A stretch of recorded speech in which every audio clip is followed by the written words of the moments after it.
Now I have a rectangle that has a length of 35 centimeter and a width of 12 centimeter.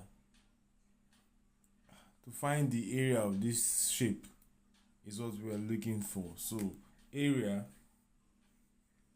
A is simply length times width. A is simply length times width, and the length is 35 times 12, and I can simply say my answer is 420. My answer is 420 centimeters square. That's the answer.